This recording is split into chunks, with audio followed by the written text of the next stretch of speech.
Mavic Air 2. You may have some questions, like, So what's different? well, let's start with the larger sensor. There's a lot more pixels, 48 megapixels to be exact, which means you can do this. And then shoot a hyperlapse in 8K. With SmartPhoto, every shot is a masterpiece. Yeah, but photos aren't really my thing. Don't worry, we've got you covered. It also does 4K 60p video. You can also slow things down. Way-do. And yes, there's HDR video. How's the flight time? It's fantastic. You're looking at up to 34 minutes in the air, a new record for the Mavic series. We've added OcuSync 2.0, so you can fly longer and see clearer.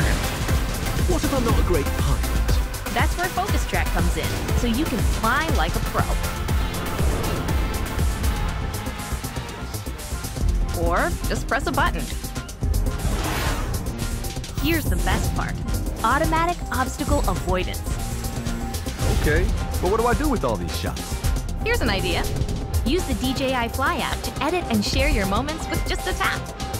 In this video, we will unbox Mavic Air 2, introducing you to everything that comes with this awesome drone. For this unboxing, we'll be showing you the contents of the Mavic Air 2 combo. First things first, let's open up this box and take a look at the aircraft. Go ahead and unfold the drone's arms, and then remove the gimbal protector. Mavic Air 2 has two different types of motors and propellers that pair up. It's essential to make sure the right propeller is attached to the corresponding motor. Attach the propellers with the silver markings to the motors with silver markings. Likewise, the propellers without any markings should go on the motors without markings.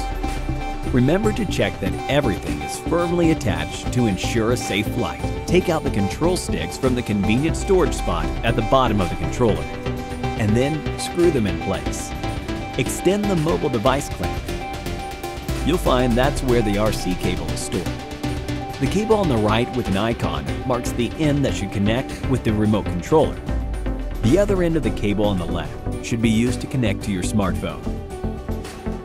The RC cable that comes in the box is a lightning cable. If you need a different type of connector, there are more options available in the accessory kit.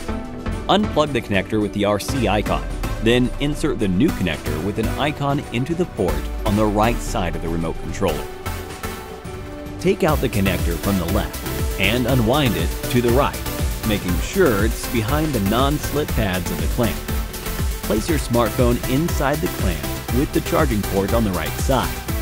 Tighten the clamp, making sure everything is secure, and then connect the RC cable to your smartphone. To store, wind the connector cable around the clamp and insert the other end into the port. And there you go, you're all set up. Connect to and charge with the battery cable for about a minute to activate the battery. Insert the battery into the battery compartment. You should hear a click, which means the battery is secure. Press once, then again, and hold to turn on the remote controller and the aircraft. When you're done flying and capturing epic shots, turn off the aircraft and the remote controller by pressing and holding the power button for 2 seconds. Before you head out, remember to fold the arms, put the gimbal protector back on, and put the aircraft back inside the shoulder bag.